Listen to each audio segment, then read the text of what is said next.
चार चौघे. लेखन आणि सादरीकरण मंजिरी कारेकर. आज घरात वास्तुशांतीची पूजा होती. नंदिनीची लगबग चालली होती. तशी सगळीच तयारी राकेशने अगोदरच करून ठेवली होती. फुलांच्या माळा, पूजेला लागणारं साहित्य, जेवणाची ऑर्डर, घराची सजावट सगळं त्याने खूप छान पद्धतीने मॅनेज केलं होतं. आपल्या हुशार नवऱ्याकडे नंदिनी कौतुकाने पाहत राहिली. अरे राकेश, किती छान तयारी करून ठेवली आहेस. मला काहीही पाहावं लागलं नाही. थाळ्यांमध्ये ठेवलेल्या सामानाकडे पाहत ती म्हणाली. अगं मग काय, तू किती बिझी असतेस. आज पूजा असली तरी काल ऑफिसमधून यायला तुला लेटच झाला. तू येऊन कधी करणार होतीस. तो म्हणाला. हो रे, पण सईचा अभ्यास, तिची पॅरेंट्स मीटिंग सगळं तुलाच पाहावं लागतं. खरं सांगू, हे 2 महिनेच फक्त जास्त प्रेशर राहील. एक नवीन प्रोजेक्ट आहे ना, म्हणून कामाचं लोड आहे. 2 महिन्यानंतर मी सुद्धा येईन तुझ्या मदतीला. नंदिनी हसत म्हणाली. काळजी नसावी बायको. एक फ्रंट तू सांभाळतेस, एक फ्रंट मी सांभाळेन. आणि तुला माहितीये का, सई पण माझ्याबरोबर अगदी खुश असते. मी हसत खेळत तिचा अभ्यास घेतो. तिला आवडतो तसा पनीर डोसा, बीट कटलेट असे पदार्थ करून देतो. संध्याकाळी तिला बास्केटबॉल क्लासमध्ये घेऊन जातो. तिथून वेळ मिळाला तर कधीतरी आम्ही गार्डनमध्ये सुद्धा जातो. तिचा वेळ अगदी छान जातो. तो म्हणाला. हो, ते सगळं खरं आहे राकेश, पण तुझ्या वेळेचं काय. तू तुझ्या वेळेत काय करणार आहेस. काही ठरवलंयस का तू. तिने विचारलं. नाही ग, काही सुचत नाही. मनाला एवढंच समाधान मिळतं की घराला तरी सपोर्ट करतोय. निराशेने खुर्चीवर बसत तो म्हणाला. ठीक आहे, आजची पूजा झाली की आपण दोघेही बसून या रविवारी काय करायचं आणि काय नाही ते ठरवून टाकूया. मलाही तू असाच मागे मागे राहिलेला नको आहेस राकेश. ती म्हणाली. चालेल, आपण नक्कीच डिस्कस करू, पण आता सध्या पूजेवर फोकस करायला हवं. आत्ता एवढ्यातच गुरुजी येतील आणि मग नातेवाईक, मित्रमंडळी सुद्धा यायला सुरुवात होईल. असं म्हणत त्याने सोफ्याचं कव्हर बदललं. नवीन आणलेल्या छोट्या उशा त्याच्यावर ठेवल्या. घराला एक मस्तच लूक आला. खरंच रे राकेश, तुझी सौंदर्य दृष्टी अगदी भारी आहे. कौतुक करत नंदिनी म्हणाली. तो हसला. दरवाजावरची बेल वाजली. गुरुजी आले होते. गुरुजींनी कथा सांगायला सुरू केली आणि हळूहळू मग नातेवाईक मंडळी यायला सुरुवात झाली. सगळ्यात पहिल्यांदा राकेशचे आई बाबा त्यांच्या थोरल्या मुलाबरोबर, राजेश बरोबर आणि सुनेबरोबर म्हणजे रेवती बरोबर आले. वा, घर मस्त सजवलंयस, राजेश दादा म्हणाला. हो रे, मागे तुम्ही आला होतात तेव्हा घर रिकामं होतं. आता फर्निचर वगैरे घेतलंय म्हणून वेगळा लुक आला. राकेश हसत हसत म्हणाला. रेवतीने घर फिरून पाहिलं. 2 रूम किचन असतं तर बरं झालं असतं, नाही का ग नंदिनी. रेवतीने विचारलं. हो, ते खरंय वहिनी, पण सध्या आमच्या बजेटमध्ये 1 रूम किचनच बसण्यासारखं होतं. आणि तसंही आम्ही 3घच तर असतो. आई बाबा कधीतरीच येतात, पण आता आले आहेत ना, तर मी त्यांना म्हणणार आहे काही दिवस इथे राहून जा. थोडासा सईला पण त्यांचा सहवास मिळेल. नंदिनी म्हणाली. ते इथे राहिले तर जागा होईल का तुम्हाला. रेवतीने जरा कुत्सितपणे विचारलं. मग काय झालं वहिनी. आई बाबांना बेडरूममध्ये झोपायला देऊ, आम्ही बाहेर झोपू. त्यांची गैरसोय होणार नाही एवढी खबरदारी घेऊ आम्ही. नंदिनी म्हणाली. मग रेवतीने मुद्दामूनच सासूबाईंना विचारलं. आई, नंदिनी म्हणतेय आले आहात तसे थोडे दिवस राहून जा. सासूबाई काही बोलल्या नाहीत. जरासं तोंड वेडं वाकडं केलं. नंदिनीला वाईट वाटलं. तेवढ्यात तिचे आई बाबा आले. इतर काही नातेवाईक मित्रमंडळी आली. कुणी घराचं कौतुक केलं, कुणी फायनान्स कसं मॅनेज केलं याबद्दल विचारलं, कुणी लोन किती घेतलं याची चौकशी केली. एकंदरीत आलेल्या सगळ्या माणसांच्या नजरेत एकच प्रश्न ठसठसत होता. तो म्हणजे राकेश नोकरीला नव्हता. तो घरी असून सुद्धा हे घर घेणं यांना कसं शक्य झालं. कुणी बोललं नाही, पण नंदिनीला ते जाणवलं. त्यांची मागे चाललेली कुसबुस, त्यांच्या नजरा जणू हेच सांगत होते की एकतर हा पैसा नंदिनीने गोडी गुलाबीने बॉसच्या वशिलाने कमवला आहे, किंवा राकेशने मागे जो फ्रॉड केला होता तो हा पैसा असणार. नंदिनीला फार वाईट वाटत होतं. ज्या 4 चौघांबरोबर आपला आनंद आपल्याला शेअर करावासा वाटतो ती 4 चौघ मंडळी हीच असतात का. पूजा झाली, जेवण झालं, सगळे आपापल्या घरी जायला निघाले. मगाशी विषय झाला होता म्हणून नंदिनीने सासूबाईंना विचारून पाहिलं, आई, काही दिवस राहा इथे.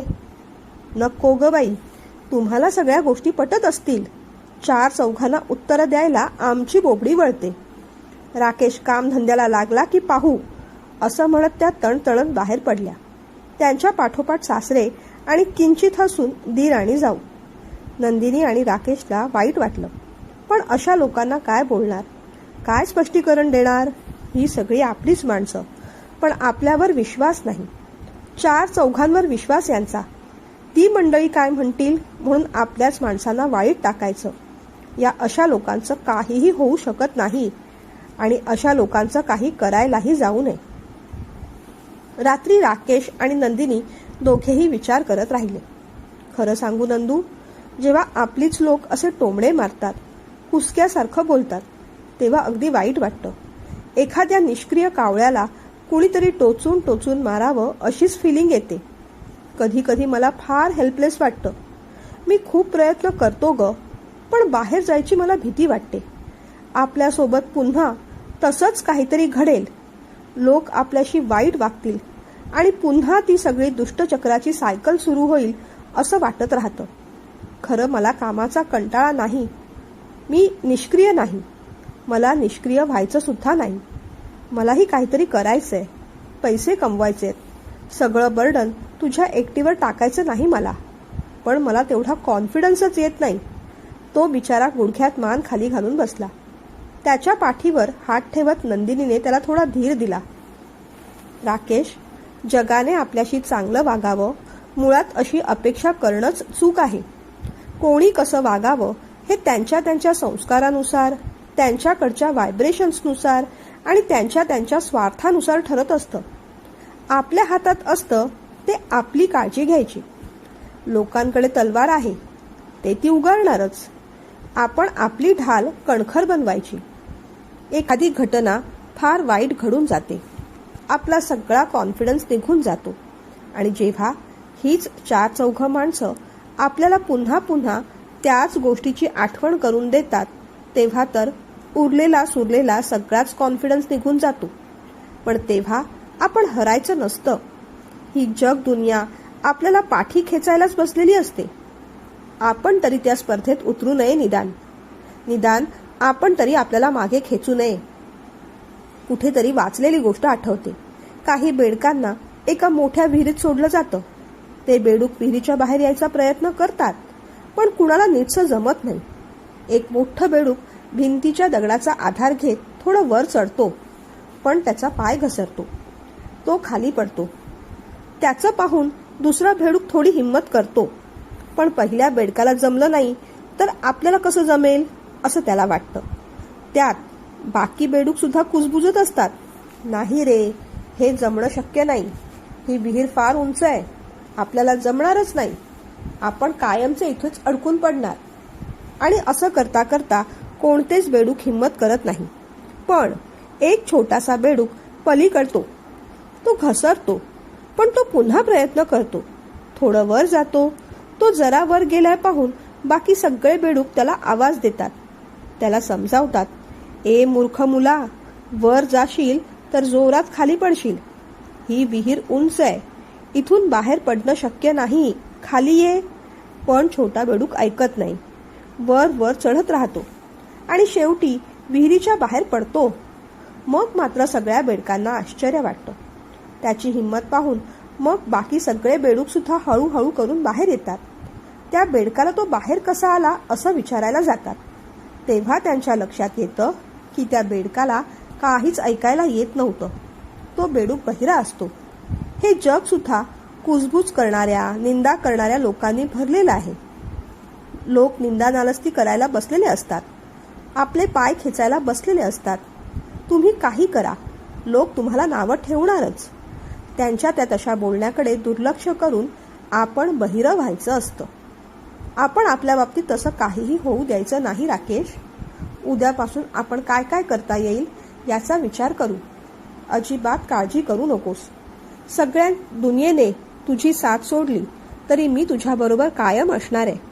आणि जोपर्यंत बायकोचा सपोर्ट असतो तोपर्यंत नवरा कधीच एकटा नसतो. ओके, असं म्हणत तिने त्याचा हात हातात घेतला. तेव्हा तो कुठे थोडा शांत झाला, झोपून गेला. ती मात्र विचार करत राहिली. मागच्या एक एक घटना आठवत राहिली. 5 वर्षांपूर्वी सगळं कसं छान चाललं होतं. दोघांचं लग्न झालं. राकेशला नवीन जॉब मिळाला. त्याचा परफॉर्मन्स चांगला होता म्हणून अप्रेझल चांगलं झालं, प्रमोशन मिळालं. पण त्यानंतर असिस्टंट डायरेक्टर बदलले. मिस्टर गोकर्ण असिस्टंट डायरेक्टर झाले आणि तेव्हापासून राकेशचे वाईट दिवस सुरू झाले. मिस्टर गोकर्ण अतिशय धूर्त, लाचखोर माणूस होता. अजूनही तो त्याच कंपनीत आहे. मशीनचे पार्ट बनवायच्या अनेक ऑर्डर्स त्याने चांगल्या कंपनीला न देता स्वतःच्या फायद्यासाठी ओळखीच्या लोकांकडे दिल्या. त्यामुळे मशीनला सारखा प्रॉब्लेम येऊ लागला. कंपनीचा लॉस होऊ लागला. ही गोष्ट राकेशने डायरेक्टर साहेबांच्या निदर्शनास आणून दिली. तेव्हापासून गोकर्ण त्याच्यावर डूक धरून होता. त्याच्याबरोबर त्याच्या ग्रुपमध्ये आणखीन 2-3 जण होते. मग त्या सगळ्यांनी मिळून एक कट रचला आणि राकेश विरुद्ध कारस्थान केलं. राकेश कंपनीचे डिटेल्स लीक करतोय असे खोटे पुरावे जमा केले. डायरेक्टर साहेबांना सगळं माहीत होतं. पण पोलीस केस झाली आणि सगळे पुरावे राकेशच्या विरुद्ध बाजूने मिळाले. कंपनी नियमानुसार डायरेक्टर साहेबांना काहीच करता आलं नाही. त्यांनी राकेशला रेजिग्नेशन द्यायला सांगितलं. प्रकरण तेवढ्यावर थांबलं नाही. गोकर्णने सगळीकडे त्याची बदनामी केली. स्टाफमध्ये, दुसऱ्या ब्रांचेसमध्ये, अक्षरशः पेपरमध्ये सुद्धा ती बातमी छापून आणली. जी 2-4 माणसं गोकर्णच्या बाजूने होते ते खरं तर राकेशला आधीपासून ओळखत होते. पण त्याच्यावर त्यांचा राग होता. राकेश प्रगती करत होता. त्यांची हवी तशी प्रगती होत नव्हती. म्हणून त्यांनी सुद्धा मित्रांमध्ये, नातेवाईकांमध्ये राकेशची बदनामी करायला सुरुवात केली. त्यानंतर त्याच्या मोबाईलवर, नंदिनीच्या मोबाईलवर नातेवाईकांचे फोन येऊ लागले. काय घडलं, कसं घडलं याची चौकशी होऊ लागली. शेजारचे खाली भेटले तर समोरून येऊन विचारू लागले. बाहेरच्यांचं तरी ठीक होतं, पण घरातल्यांनी सुद्धा विश्वास ठेवला नाही. राकेशच्या भावाने, आई वडिलांनी राकेशची खूप निंदा केली. खरं प्रकरण काय ते माहीत नाही, खरे दोषी कोण माहीत नाही. पण काहीही समजून न घेता त्यांनी राकेशलाच ऐकवलं. ऑफिसमध्ये बदनामी झाली, नोकरी गेली. मित्रांमध्ये, नातेवाईकांमध्ये बदनामी झाली. शेजार पाजारच्यांनी बोलायला सुरुवात केली. घरच्यांचाही विश्वास नाही. अशा परिस्थितीत तो एकदम खचून गेला. आपण निरपराध असून सुद्धा आपल्यावर कोणीच विश्वास ठेवत नाही. उलट प्रामाणिक असण्याचीच आपल्याला शिक्षा मिळाली या गोष्टीने तो अगदी निराश झाला, हताश झाला. पेपरमध्ये बातमी छापून आली. त्याचा फोटो सुद्धा छापून आला. त्याने मिळवलेलं शिक्षण खरं आहे का खोटं, त्या डिग्री खरे आहेत का हे तपासून पाहण्याची मागणी होऊ लागली. सगळ्या परिस्थितीने तो अगदी हतबल झाला. आयुष्यात एक मोठं वादळ येऊन गेलं. पण त्याही परिस्थितीत त्याची बायको नंदिनी त्याच्याबरोबर खंबीर उभी राहिली. ती त्याला म्हणाली, राकेश, माझा तुझ्यावर पूर्ण विश्वास आहे. तू असं कधीच करू शकत नाहीस. भ्रष्टाचार करण्याच्या, लाच घेण्याच्या अनेक संधी तुझ्याकडे होत्या, पण चुकूनही तू कधीच त्या मार्गाला गेला नाहीस. अरे, साध्या भाजीवाल्याकडे, फळवाल्याकडे सुद्धा तू कधी बार्गेनिंग करत नाहीस, कारण त्या लोकांना 5-50 रुपये जास्त मिळावे म्हणून. मग एवढा मोठा गैरव्यवहार तू करणं शक्यच नाही. काहीही होऊ दे, मी तुझ्या सोबतच आहे. बायकोचं बोलणं ऐकून राकेशला धीर आला, पण त्याचा कॉन्फिडन्स मात्र गेला होता. बाहेर जाऊन जॉब करणं, इंटरव्ह्यू देणं त्याला जमलंच नाही. तो ट्रॉमा एवढा मोठा होता की आता आपण समाजात 4 चौघांसारखं वावरू शकू की नाही याचीच त्याला खात्री वाटत नव्हती. नंदिनीवर आता दुहेरी जबाबदारी आली. एकतर काहीही झालं तरी ती तिचा जॉब सोडू शकत नव्हती, कारण लोक फक्त बोलायच्या कामाची असतात, मदत करायला कुणीच येत नाही. ज्या लोकांनी निंदा नालस्ती केली त्यांनी मदतीचा हात कधीच पुढे केला नाही, मग त्यात बाहेरची लोक असू देत किंवा आपली. नंदिनी कधी कुणाकडे पदर पसरायला गेली सुद्धा नाही. राकेशला धीर देत देत तिने आर्थिक बाजू चांगली सांभाळली. सुरुवातीला जेव्हा राकेशला या सगळ्या गोष्टींचा धक्का बसला होता तेव्हा त्याची मानसिक स्थिती पण ठीक नव्हती. त्या धक्क्याचा आघात मोठा होता. तिला राकेशसाठी सायकोलॉजिस्टची मदत घ्यावी लागली. राकेश तिथे जायला तयार नव्हता. तिने चांगल्या पद्धतीने त्याला समजावून सांगितलं, आपल्या शरीराला ताप आला तर आपण डॉक्टरकडे जाऊन औषध घेतोच ना. मग असं समजायचं की हा मनाचा ताप आहे. काही गोष्टी वेळच्या वेळेस मनातून काढून टाकणं जरुरी असतं आणि त्याच्यासाठी कोणत्या तरी एक्सपर्टचीच गरज असते. कुणी काही म्हटलं तरी आपण सायकोलॉजिस्टकडे जाणारच आहोत. लोक काय म्हणतील, लोकांना काय वाटेल यापेक्षा मला तुझा आनंद महत्वाचा आहे. तू महत्वाचा आहेस आणि मला वाटतं तुला सुद्धा स्वतःलाच महत्व द्यायला हवं. जे घडलं ते आपण बदलू शकत नाही, पण जे घडलंय त्याने होणारे परिणाम आपल्या कुटुंबावर अजून सुद्धा पडत आहेत. त्याने नुकसान आपलंच होणार आहे. त्या परिणामांपासून वाचायचं असेल तर आपल्याला वेळीच काही गोष्टी कराव्या लागतील आणि त्यातली महत्वाची गोष्ट सध्या काउन्सिलरकडे जाणं हीच आहे. हळूहळू त्याच्याशी बोलून तिने त्याला काउन्सिलरकडे जाण्यासाठी तयार केलं. जेव्हा ही गोष्ट त्याच्या आईबाबांना कळली त्यांनी आकांड तांडव केलं. आमचा मुलगा वेडा वाटला की काय तुला? तू त्याला सायकोलॉजिस्टकडे घेऊन जातेस, तू कमवतेस म्हणून स्वतःला फार शहाणी समजतेस. ही गोष्ट लोकांना कळली की हा सायकोलॉजिस्टकडे जातो, त्याच्या डोक्यावर परिणाम झालाय तर चार चौघं काय म्हणतील याचा विचार केलायस का? चार चौघांसमोर तोंड दाखवायला सुद्धा लाज वाटेल आम्हाला. त्यांच्या त्या बोलण्याचं नंदिनीला आश्चर्य वाटलं, पण तीही भडकली. त्यावेळेस नंदिनीने खूपच स्ट्रॉंग स्टँड घेतला. खरं तर तुम्हाला लाज वाटायला नको. उलट अशा वेळी तुम्ही तुमच्या मुलाच्या पाठीमागे भक्कम उभं राहायला हवं. पण तुम्हाला ते जमत नाहीये. तुम्हाला ते जमत नसेल तर निदान आमच्या मार्गात तरी येऊ नका. काय चांगलं काय वाईट ते ठरवू आम्ही. सध्या राकेश ज्या मानसिक परिस्थितीतून जात आहे ते फक्त मलाच समजतंय. मी सतत त्याच्याबरोबर असते. आमच्या संसारावर त्याचा परिणाम होतोय.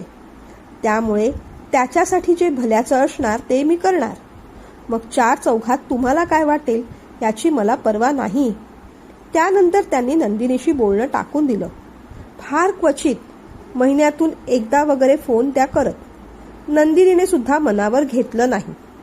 त्यांना त्यांच्या मुलापेक्षा जर चार चौघांची आणि समाजाची काळजी जास्त असेल तर त्याला ती काहीच करू शकणार नव्हती. तिच्यासाठी मात्र सध्या तिचा नवरा, तिचा संसार महत्वाचा होता. या सगळ्या गोष्टीचा सईच्या मनावर पण परिणाम होत होता. तिला सुद्धा सांभाळणं जरूर होतं, पण त्यासाठी राकेश मानसिकदृष्ट्या ठीक होणं जरूर होतं. 4-5 सिटिंग नंतर राकेश थोडा शांत झाला. त्याच्या विचारात थोडे बदल येऊ लागले. मला सुद्धा काहीतरी करायचंय असं त्याला वाटू लागलं. पण बाहेर जाऊन इंटरव्ह्यू देणं, जॉब शोधणं अजून तरी त्याला जमत नव्हतं. शेवटी मग त्याने घर सांभाळायचं ठरवलं आणि खरोखरच हळूहळू त्याने घराची जबाबदारी छान सांभाळली. घरी राहून त्याला एक गोष्ट कळली की तो उत्तम स्वयंपाक बनवू शकतो. सईला तो वेगवेगळ्या डिश करून देऊ लागला. तिच्याबरोबर वेळ घालवू लागला. आई बाबा दोघे ऑफिसमध्ये असल्यामुळे तिला बेबी सिटिंगमध्ये जावं लागायचं, पण आता बाबा घरी असल्यामुळे तिचाही वेळ आनंदात जात होता. सगळं छान चाललेलं, पण कुणीतरी नातेवाईक राकेशच्या आईंना टोमणे मारून जायचे. मग त्या चिडून फोन करायच्या ते नातेवाईकांनी काय टोमणे मारले हे सांगायला.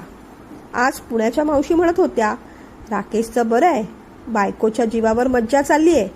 नाशिकच्या आत्या म्हणत होत्या, राकेश घरी राहतो, घर सांभाळतो, बायकोचा बैल झालाय. तुम्ही बरं सहन करता.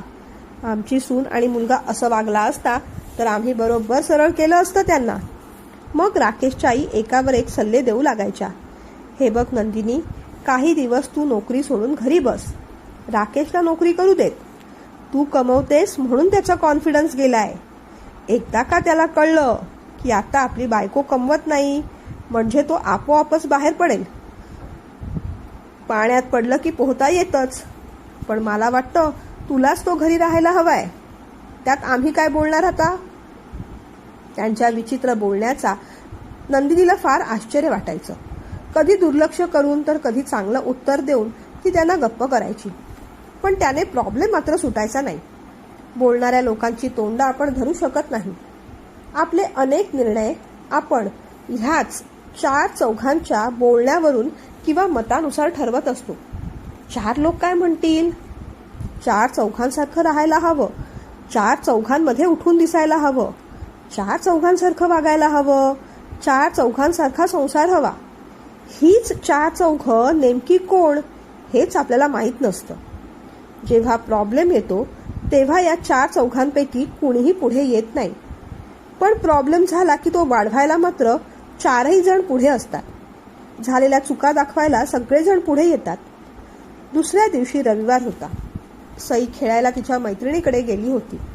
नंदिनीने राकेशकडे विषय काढला. राकेश, आता बोल, काय करूया आपण? तुला काय करावं असं वाटतंय? तिने विचारलं. खरं सांगू, करावं असं खूप वाटतं, पण भीती वाटते. विश्वासच वाटत नाही स्वतःवर. असं वाटतं पुन्हा माझ्यासोबत तसंच काहीतरी घडेल आणि मग मी ते सहन करू शकणार नाही. तो म्हणाला. हे बघ राकेश, हळूहळू मनातली भीती आता काढून टाकायला हवी. तू नोकरी कर, जॉब कर, पैसे कमव असं काहीच म्हणत नाही मी. पण या भीतीमुळे मी बाहेरच पडणार नाही ही गोष्ट चुकीची आहे. जगात चार वाईट माणसं भेटली म्हणजे जगच वाईट असतं असं नाही.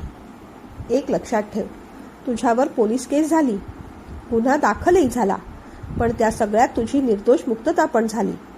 मला ठाऊक आहे, पोलीस केस झाली तेव्हा नेमकं काय झालं विचारायला 20 फोन आले, पण निर्दोष मुक्तता झाली त्याबद्दल अभिनंदन करायला एकही फोन आला नाही. याचाच अर्थ काय? लोकांना आपल्या प्रॉब्लेममध्ये, दुःखांमध्ये इंटरेस्ट असतो, आपल्या आनंदात नाही. त्या चार चौघांसाठी आपण आपलं आयुष्य का वाया घालवायचं?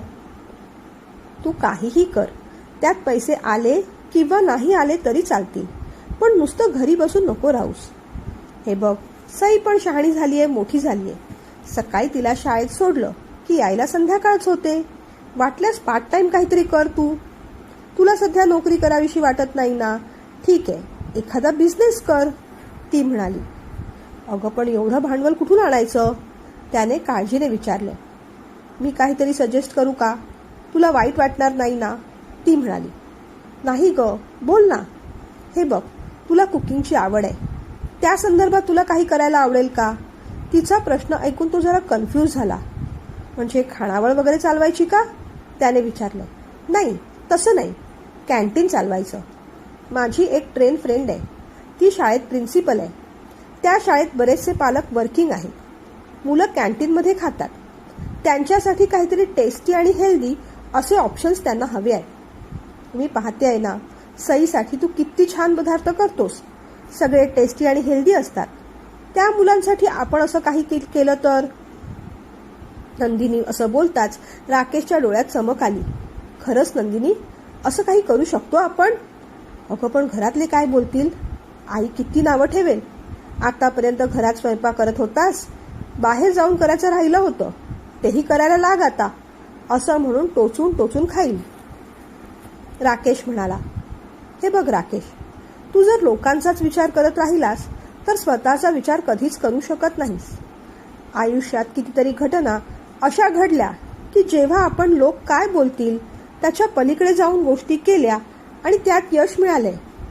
या चार चौघांच्या मतानुसार वागणं म्हणजे कन्फर्मिटी बायस.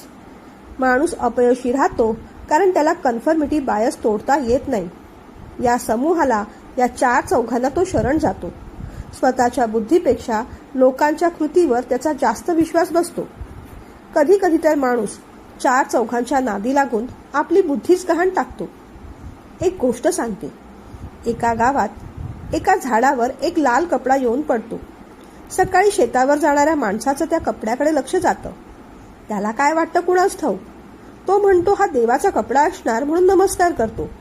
त्याच्या पाठीमागून येणारा माणूस ते पाहतो, ह्याने नमस्कार केला म्हणून हाही करतो. त्यानंतर आणखी 2 माणसं येतात. या दोघांनी नमस्कार, त्या दोघांनी नमस्कार केला म्हणून आणखीन 4 माणसांनी येऊन नमस्कार केला.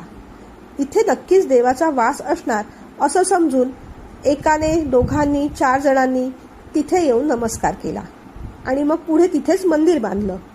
बऱ्याचदा आपण पाहतोच की 4 लोकांनी चुकीचं उत्तर दिलं की आपल्याला बरोबर उत्तर माहीत असलं तरी आपल्याला द्यायची हिंमत राहत नाही, कारण आपला आपल्या बुद्धीवर, निर्णयावर विश्वास नसतो. 4 लोक कसे चुकतील, कदाचित आपलंच काहीतरी चुकत असेल असं वाटून आपण सुद्धा चुकीचं उत्तर देऊन टाकतो. बाकी काही नाही. यालाच कन्फर्मिटी बायस असं म्हणतात. मला वाटतं आपण याच्या बाहेर आलं पाहिजे. ज्या लोकांनी कन्फर्मिटी बायसवर मात केलेली आहे, इतिहास त्यांनीच घडवलाय. मुलींनी 4 चौघांसारखं वागावं, नोकरी करावी, घर सांभाळावं, एवढीच या 4 चौघांची अपेक्षा असते. पण या अपेक्षेला तोडणारेच कुणीतरी सुनीता विल्यम्स बनतात, कमांडर व्योमिका सिंग सोफिया कुरेशी बनतात, मेरी कोम कल्पना चावला बनतात. पुरुषांनी चूल आणि मूल सांभाळू नये, जेवण करणं त्यांचं काम नाही. या कन्फर्मिटी बायसला तोडतच कुणीतरी संजीव कपूर, विकास खन्ना यासारखे जागतिक दर्जाचे शेफ होतात. कारण 4 चौघं काय बोलतात या पलीकडे जाऊन त्यांनी स्वतःच्या बुद्धीवर, निर्णयावर विश्वास ठेवलेला असतो. ऑलिम्पिकमध्ये मेडल मिळवणं कठीण असतं असं म्हणणाऱ्या 4 चौघांवर चपराक देऊन 28 मेडल मिळवणारे मायकल फेल्प्स जर या 4 चौघांच्या टीकेवर विचार करत बसले असते तर एवढे यशस्वी कधीच झाले नसते. लोकांचा फार विचार करायचा नसतो. आपण करतोय ते योग्य आहे ना, आपल्या आणि इतरांच्या भल्याचं ते आहे ना, त्यात कुणाचं नुकसान तर नाही ना, हे 2-3 निकष तपासून पाहिले की बस झालं. आपण काय करावं, काय करू नये यासाठी लोकांच्या सर्टिफिकेटची गरज नसते. आपण ठरवलंय ते तू नक्कीच करू शकशील याची मला खात्री आहे. फक्त तुझी इच्छा आहे की नाही तेवढं सांग. आणि लक्षात ठेव, त्यातून काहीही परिणाम आले तरी मी कायम तुझ्यासोबत असणारच आहे. गेले काही वर्ष आपल्यासोबत जे घडलं त्यात मी सुद्धा होरपळून निघाले. तुझं घरी राहणं फक्त तुझ्यासाठी त्रासदायक नव्हतं, लोकांनी ते माझ्यासाठी सुद्धा त्रासदायक करून ठेवलं. मी तुला घरगडी बनवलं आहे, मला बाहेर जाऊन काम करायला मजा येते, काही चुकीचे मार्ग वापरून मी पैसे कमवते, हे घर मी त्यातूनच घेतलं असणार, हे सगळं मला सुद्धा ऐकायला लागलेलं आहे. पण आता मी कणखर झाले. त्या 4 चौघांसारखं चौकटीत नाही जगायचंय मला, आणि मी तुलाही तसं जगू देणार नाही. आपल्याला कुणाबरोबरही स्पर्धा करायची नाही, जगात पहिला नंबर मिळवायचाही नाही. आपल्याला फक्त आपल्या आयुष्यात आनंदी राहायचंय, आणि तेवढीच माझी धडपड आहे. तिचं बोलणं ऐकून राकेशला खूप आनंद झाला. खरंच मला पटतंय नंदिनी, आता मला सुद्धा काहीतरी करायचंय. तुझी ऑफर मला अगदी मान्य आहे. कॅन्टीन चालवायला घेतल्यानंतर माझ्या हाताखाली मी 2 मदतनीस ठेवू शकतो. हे काम तर माझ्या आवडीचं आहेच, आणि खरंच आता मला लोकांची पर्वा करायची नाही, स्वतःसाठी जगायचंय. मी काय करावं याचा मला विवेक आहे, आणि माझ्या विवेकापेक्षा 4 चौघांच्या मताला मी आता जास्त किंमत देणार नाही. इतर लोक काय म्हणतील या भीतीने मी स्वतःचं मत नेहमीच नाकारत राहिलो.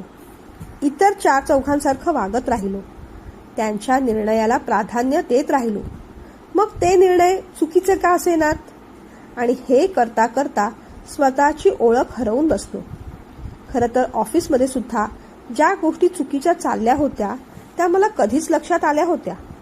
पण यांच्या विरुद्ध ॲक्शन घेतली तर बाकी लोक काय म्हणतील, मला चुकीचं ठरवणार नाही ना, मी ग्रुपच्या बाहेर पडणार नाही ना, असा विचार करत राहिलो. माझ्या भीतीचा फायदा त्यांनी मात्र घेतला आणि गेम माझ्यावर उलटला. पण आता मात्र मी कोणत्याही बौद्धिक गुलामगिरीत जगणार नाही. बहुमत प्रत्येक वेळेस सत्य असतं असं नाही. निर्णय घेताना आपला विवेक जागृत असायलाच हवा. अनेकदा मी चुकीचं ठरलं जाईन या भीतीने त्यांची बाजू घेत मी गप्प राहिलो. पण आता मला कुणाचीच भीती वाटत नाही. मी नेहमी स्वतःच्या मनाची आणि सत्याचीच बाजू घेणार आहे. मग लोकांना माझं म्हणणं पटलं तरी ठीक, आणि नाही पटलं तरी ठीक.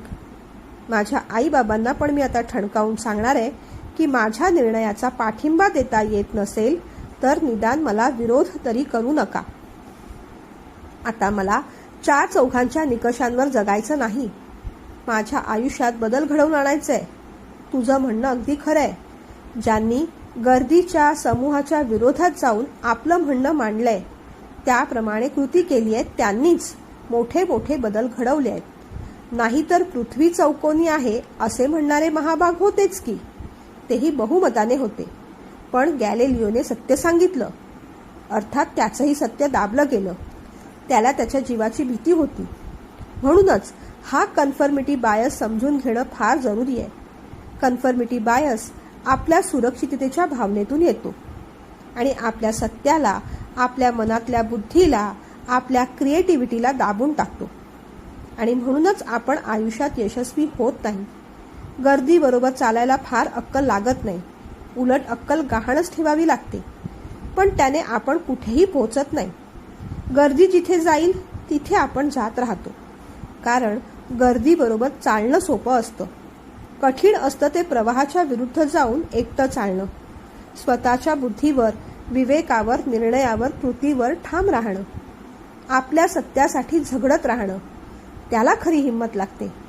आणि खरं सांगू, भीतीच्या बेड्या मी आता झुगारून देतोय. मला आयुष्यभर त्यात अडकून पडायचं नाही. 4 चौघांनी देव मानला म्हणून कोणत्याही दगडाला किंवा कपड्याला देव मानणारा नाही मी. माझा देव मी स्वतःच निर्माण करेन. त्या परमेश्वराने तेवढी बुद्धी आणि विवेक मला निश्चितच दिलाय. त्या विवेकाला जागृत राहूनच आजपासून 4 चौघं काय म्हणतील या मानसिक आणि बौद्धिक गुलामगिरीतून मी तरी बाहेर पडणार आहे, तो म्हणाला. आणि उद्यापासून आपलं शेड्यूल काय बनवायचंय याचं डायरीवर प्लॅनिंग करायला निघून गेला. चूल आणि मूल फक्त बायकांनीच सांभाळायचं असतं. नवऱ्यापेक्षा जास्त कर्तृत्व तिने बाहेरच्या जगात दाखवू नये. बाहेरच्या जगाची मक्तेदारी फक्त पुरुषांचीच असते. त्याला घरची कामं, स्वयंपाक जमणार नाही. या बुरसटलेल्या विचारांना आता तिलांजली द्यायला हवी. आमच्या संसाराच्या भल्यासाठी जे काही योग्य आहे, जे काही निर्णय आम्हाला घ्यायचे आहेत, ते 4 चौघांच्या मताला बळी न पडता नवरा बायको म्हणून आम्ही घेणार आहोत, असे विचार पुढे यायला हवे. नंदिनीला आज मनापासून बरं वाटलं. 4 चौघं काय म्हणतील नावाचे तिच्या संसारावर आलेले काळे ढग आता बाजूला झाले होते आणि बुद्धीचा आणि विवेकाचा एक हलकासा किरण हळूहळू बाहेर येत होता.